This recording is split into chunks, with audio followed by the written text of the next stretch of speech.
problems. The first item of business this morning is the monthly financial and operations report.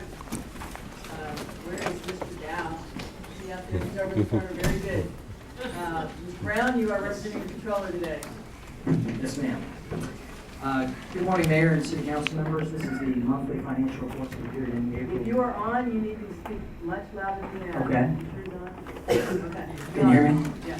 All right, that sounds really loud to me, but good morning. This is the monthly financial and operations report for the period ending April 30th, 2014. In the general fund, the Controller's Office is projecting an ending fund balance of $192.4 million. This is $8.2 million lower than the projection of the Finance Department. The difference is due to an $8.2 million higher revenue projection from Finance.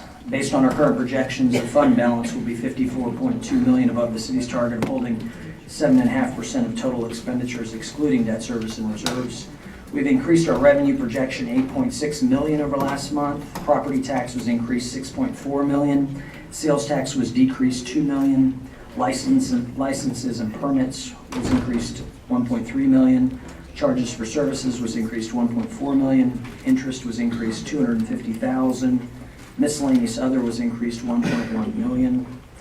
All of these projections agree with our trends report that was presented on May 27th.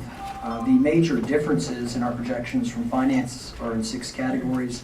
Our property tax is $2.4 million lower. Industrial assessments are $1 million lower. Sales tax are $1.3 million lower. Charges for service, $1.6 million lower. Municipal courts, fines and forfeits is $1.7 million lower. And miscellaneous other is $1.2 million higher. Expenditure projections decreased $7.2 million, and this is primarily reflecting lower healthcare costs in general government. In the enterprise funds, our projection for combined utility system operating expenses decreased $7.3 million. And in the dedicated drainage and street renewal fund, our projections for expenditures increased $796,000.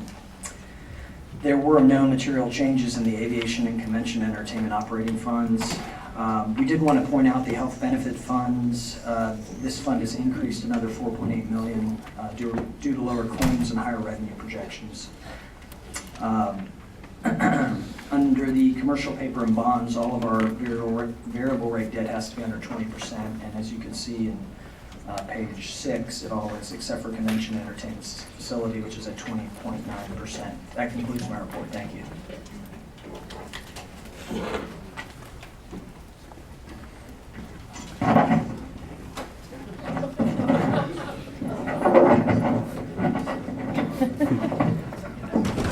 Good morning. This is the 10+2 financial report for the period ending April 30th, 2014. Our fiscal year 2014 projections are based on 10 months of actual results and 2 months of projections. We're currently projecting ending fund balance of $200.6 million in the general fund, which is approximately $8.4 million more than last month, and 10.9 of expenditures less debt service. In revenues and other sources, our projection increased by $1.2 million from last month due to the following. Other franchise fees increased by $299,000, mainly due to higher than anticipated cable TV franchise fees. Licenses and permits increased by $402,000, mainly due to plan review fees and administrative fees being higher than anticipated. Intergovernmental decreased by $339,000, mainly due to lower administrative fee reimbursements from the tax increment reinvestment zones. Miscellaneous other revenue increased by $939,000. That's for recoveries and refunds, mainly due to higher than anticipated reimbursements from the state. In the expenditures category in the general fund, our projection there decreased by $7.2 million, mainly due to lower health benefit cost.